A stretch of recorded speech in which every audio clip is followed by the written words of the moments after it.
धर्मग्लानित्रस्त भुवने वृत्तिघूर्णने सकलबाध व्यामोहर सधर्म स्थापकम् अपुरयन्तमिष्टमिकम् द्वितीयकम् युगादर्शमनोत्तमम् प्रेमोच्चल नरवपु धृतं मन्मथम्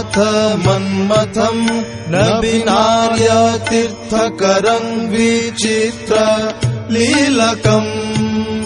विश्वमिलन हवन नवीन वेददायिनम् विनायक